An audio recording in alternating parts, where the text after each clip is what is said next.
So Matt and PK, Time Magazine on Thursday named President-elect Donald Trump as its Person of the Year. I think it's safe to say this is a pretty uninspired choice. You know, he got it when he was elected in 2016 as well. If you had to pick somebody else to get this award, who would it have been this year? You know, if you're just talking about politics, the countervailing choice would be Joe Biden. I feel like I might have stolen Matt's, so my apologies. Matt's not allowed to pick the guy he covers constantly. Yeah, I was thinking if you went inside out of politics, it seems like Taylor Swift has had quite an impact in quite a year. It's her birthday today, too, I think. Yeah, happy birthday to Taylor.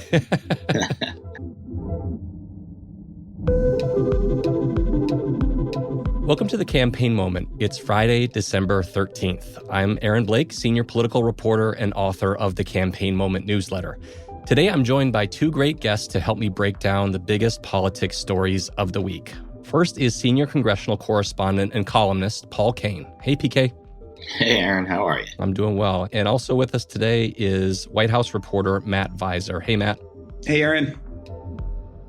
Today, I'm excited to talk to you both about a few big headlines and looming questions over the next several weeks. First, I wanted to talk about President Joe Biden and how he's using and could use his final weeks in office. He's issued a historic number of pardons, and there are other ways that he's trying to shore up his legacy that we will get into.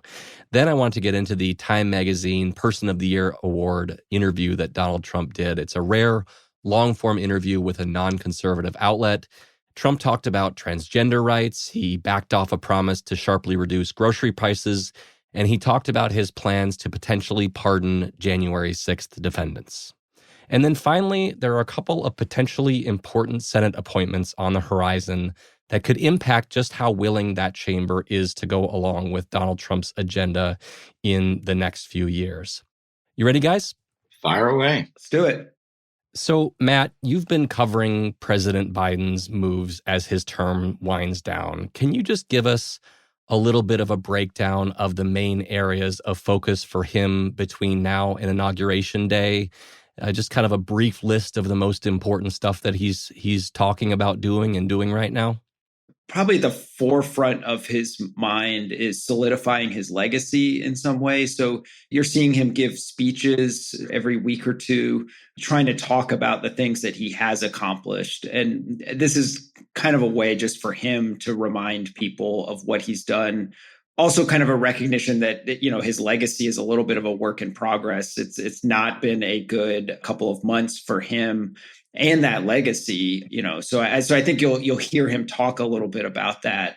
There's not a huge amount policy-wise that he can do, but you're seeing ways that he's trying to spend money that's already been authorized to solidify areas of his administration. The biggest one I think of is the Ukraine aid. Just in the past week, we've seen two different packages of $1 billion and $500 million in aid go to Ukraine. This is an area where Biden is very worried about what Trump is going to do. So he's trying to arm the Ukrainians and strengthen their position as much as he can before Trump comes in and potentially. Trump has talked about not funding Ukraine's defense as much moving forward. So that's kind of a key thing that Biden is doing. There's also money that he's trying to allocate to different projects that have already been approved by Congress through his Chips and Science Act or the bipartisan infrastructure law, just trying to get money out the door so that Trump can't claw it back or like not spend it. And then there's judges who are left to be confirmed. There's a couple of things, in the Senate. And as you alluded to, the biggest thing I think is the pardons. I mean, that's something that Trump can't undo. So, you're seeing Biden issue pardons to his son, most controversially. This week, a huge number, 1,500 people getting commutations. And I think he'll do more of that over the next few weeks before he leaves office. Yeah, let's go through a few of those one by one, starting with the pardons. You mentioned his decision to commute or reduce nearly 1,500 sentences early this week. That was a record-breaking act of clemency, doing all of this in one fell swoop. Matt, can you describe exactly what those, pardons and clemency are for? So in a lot of cases, they're nonviolent cases. They're people who were not in prison, so it's not like they're being released from prison in these cases. It's just that they're having their sentences wiped clean for various things. I mean, some of them are first-time offenders or drug offenses, nonviolent crimes. So the president is saying, that those things will not be on the record any longer. Mm-hmm. And some of these cases had been, the White House has made the point that had they been prosecuted under current laws, they would have had far less severe sentences. Yeah, I was talking to some pardon experts after the Hunter Biden pardon a couple weeks back, and their point was like, yes, this is a controversial pardon, but also the big story is that President Biden just hasn't used these powers very much over the course of his early, the first 3+ years of his presidency. Now he seems to be doing that a lot more. Are there other people or types of offenses or things that seem to be in the works for potential pardons moving forward? Yeah, there's two main areas that are under discussion and that sort of outsiders are trying to pressure the White House to do. The first is around people who have federal death sentences, sort of clearing death row, from a federal perspective. There's several dozen people who fit that category. Most controversially, Dylan Roof, the shooter in South Carolina at the Mother Emanuel Church.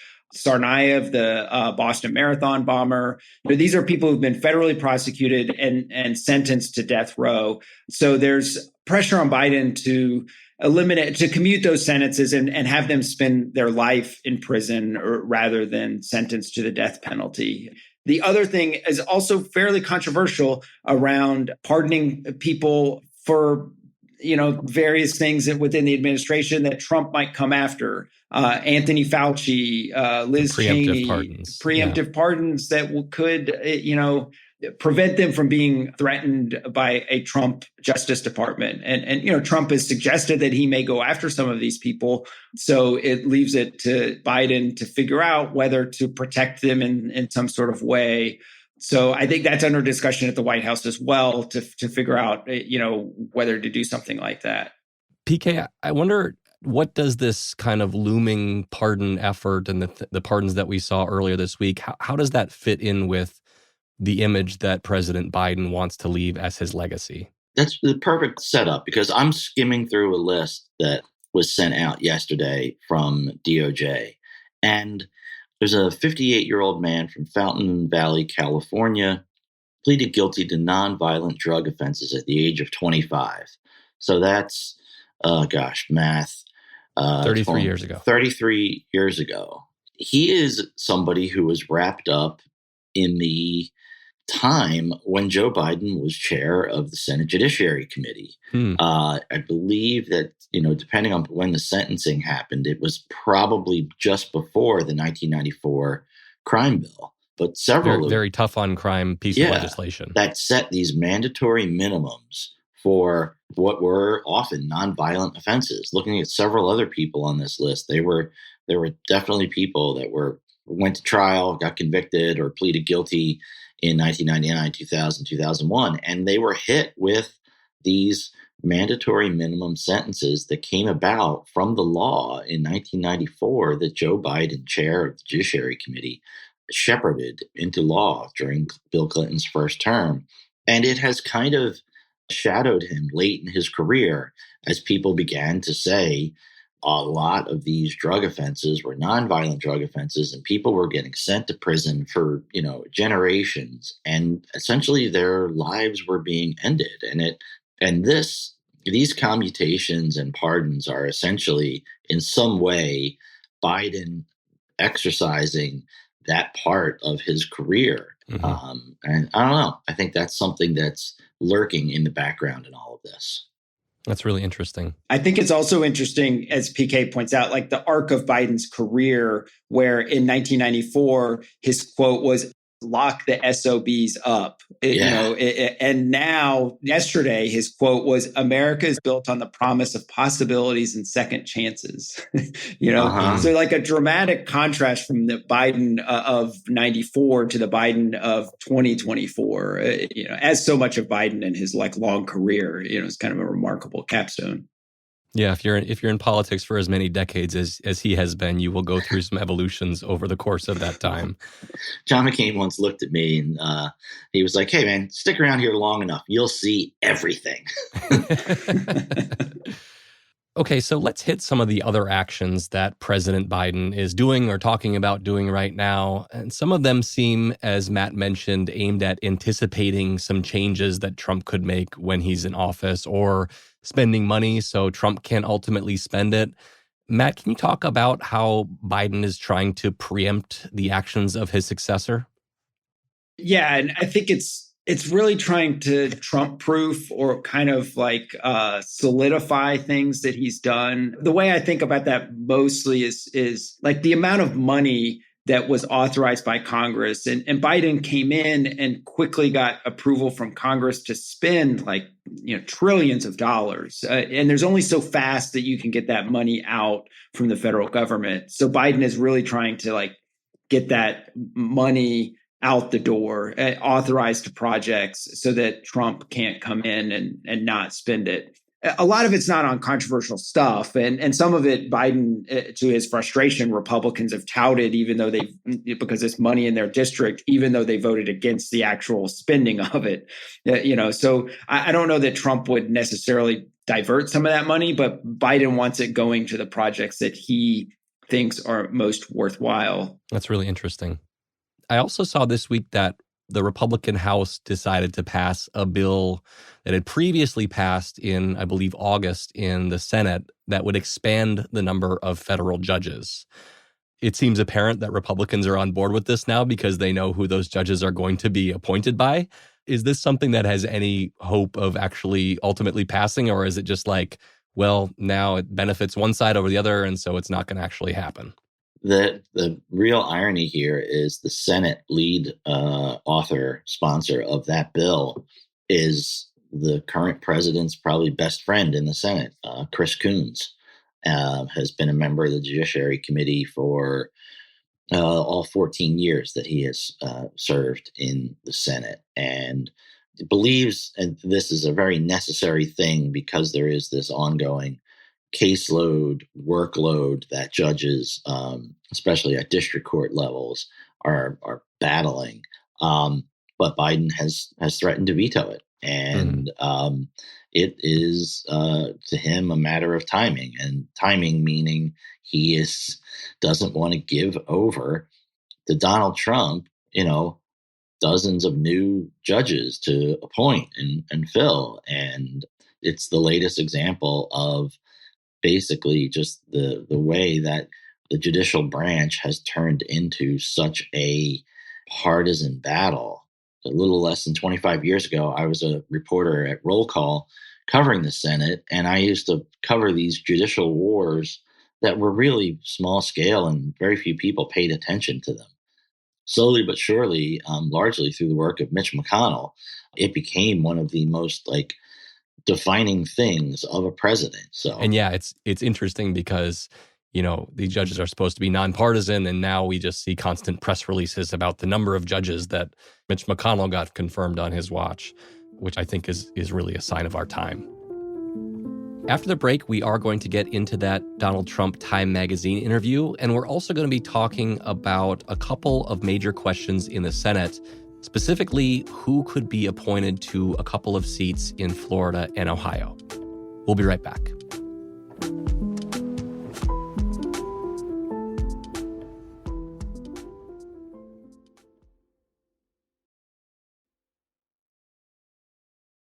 So moving on to an interview that I found really interesting this week, Donald Trump sat down with Time magazine for an extended interview when he was accepting his Person of the Year award for the second time. I thought this was a pretty revealing interview. He seemed to sort of moderate and walk back some of his promises from the campaign trail before even taking office. Can you guys just tell me what stood out to you from this interview? I agree with you about the sort of the moderation and, like the economy was such a driving factor, and his suggestion that he could lower grocery prices for Americans. And now in this interview, he's kind of acknowledging that's going to be kind of hard to do. Maybe people won't see their grocery prices lowered. Yeah, I think it's worth pointing out the incongruency here. Trump, as a candidate, said he would get these grocery prices down very simply. He said they would come tumbling down. So vote Trump and your incomes will soar, your net worth will skyrocket, your energy cost and grocery prices will come tumbling down, and we will bring back the American dream, bigger, better, and stronger than ever before, the American dream. And now he says, quote, look, they got up. I'd like to bring them down. It's hard to bring things down once they're up. It's very hard. But I think that they will. So that's slightly different than the rhetoric he was serving up in September and October. And it's sort of the same on Ukraine, on transgender issues. It's like oftentimes in the campaign, it was black and white on all of these things. And it's like in this interview, he's acknowledging the gray and that things are a little bit more complicated. And, he himself seems to be uncertain over which path to take on some of these, kind of issues that were very formative during the campaign, are now a little bit more nuanced, it seems, in this interview.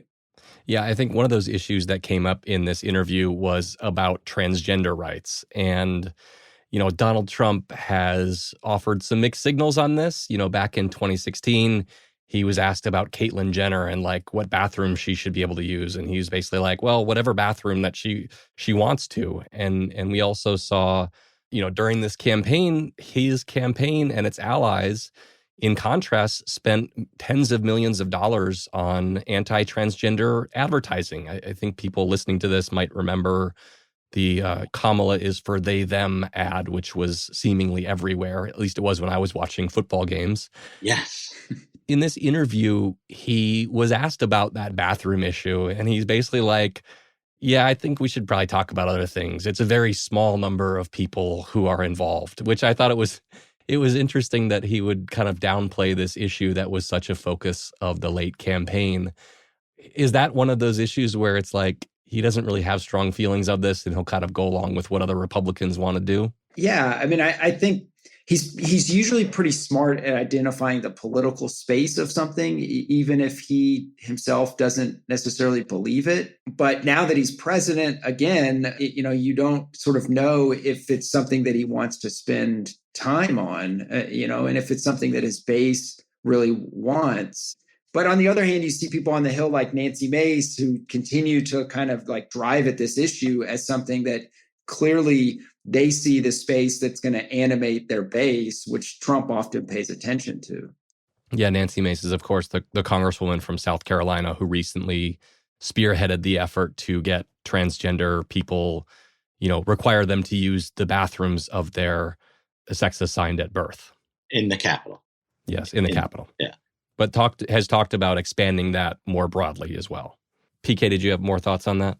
Yeah, I think to Matt's point, it's not an issue that Trump himself is really focused on, but his most fervent allies in the Capitol are deeply, they get really, really, really riled up on this issue. And so they are going to try and continue to make it an issue. Nancy Mace did it with forcing Mike Johnson to issue a rule saying that essentially designed for one person, Sarah McBride, the incoming congresswoman from Delaware, that she could not use women's restrooms as she's the first trans person to serve in Congress. There's going to be more examples of those sort of things that happen. It's not just going to sort of go away. Yeah, and there's also a sense that this was a politically fruitful issue for the Trump campaign in the closing weeks of the election. I'm not sure how much evidence we have that this was that decisive of an issue, but it was such a big focus down the stretch. And of course, Donald Trump went on to win. The other thing from the Time interview was the January 6th pardons. This is something that Trump has been talking about for a very long time. In this interview, he talked about what he intended to do and basically signaled that this is something he intends to do very quickly. I think there's a question about what the scale of this is going to be, how many January 6th defendants he could ultimately pardon. He said if they're nonviolent, quote, I think they've been greatly punished. He didn't commit to pardoning all of the nonviolent defendants, but he kind of gestured in the direction of a lot of them getting pardons. What are the dynamics here? And are there people in the Republican Party and around Trump who are concerned about something like this blowing back on him?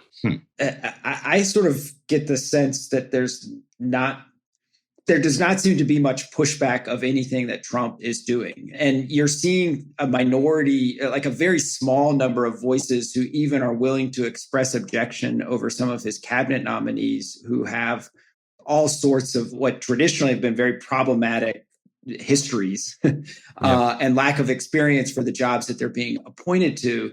So I don't really see the amount of pushback to Trump on much at all. And the people that he's appointing, I don't think are going to be providing that pushback. So it sort of is feeling like, at least within the party, he has almost complete control at the moment. Mm-hmm.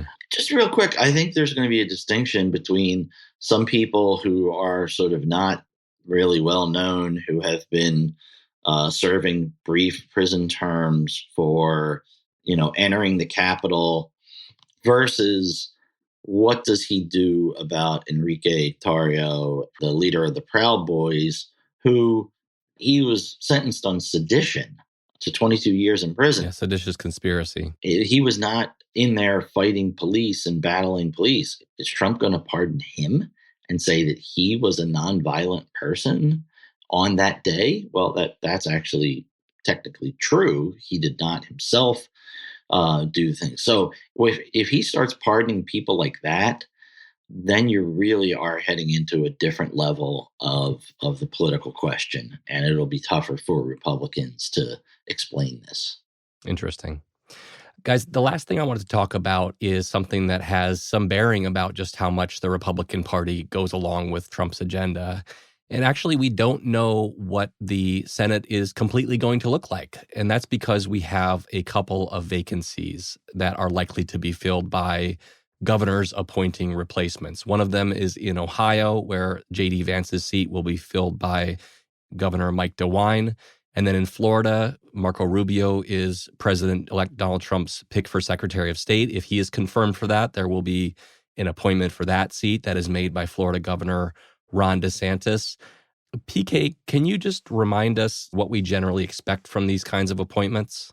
Okay, so every state is usually a little bit different in this, but Ohio, Vance, you will have an appointment that will run essentially from the moment JD resigns, and I assume he will resign effectively the morning of January 20th. When Trump is sworn in and when he's sworn in. Yeah, when they're sworn in. And then you'll have an appointment for the next 2 years, essentially, going to the next election, November 2026. And that person whoever wins that election, will get the remaining time in Vance's term, which goes to 2028. Whoever gets the appointment, if they want this person to run and win, would have to then run a special election in 2026 and again in a regular election in 2028.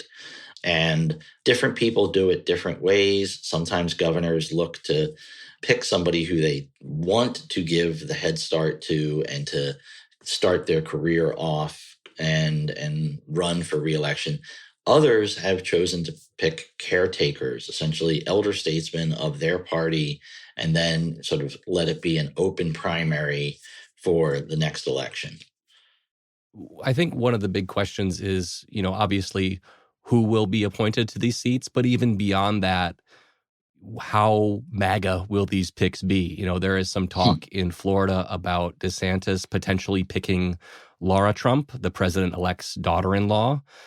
I think it's also interesting to note that both of these governors who are making these appointments, Ron DeSantis in Florida and Mike DeWine in Ohio, have had differences with Trump over the years to varying degrees. I think DeWine is probably somebody who has more latitude than DeSantis because DeWine is probably at the end of his political career, whereas DeSantis is somebody who has designs on potentially running for president again.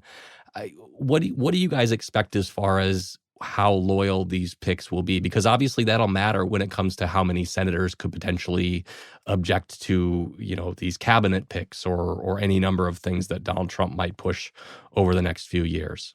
I mean, it seems like the Ohio pick is potentially one that could go in a different direction. I mean, as you're pointing out, DeWine has a little bit more latitude. He's sort of has a reputation, at least, as more of a kind of an independent arbiter. He had a close relationship with Joe Biden, so like he could. And he was very critical of Donald Trump's comments about Haitian migrants in Springfield, Ohio, and JD Vance's, and JD Vance's, yes, yeah. There's been a number of episodes that indicate that DeWine isn't truly on the MAGA train.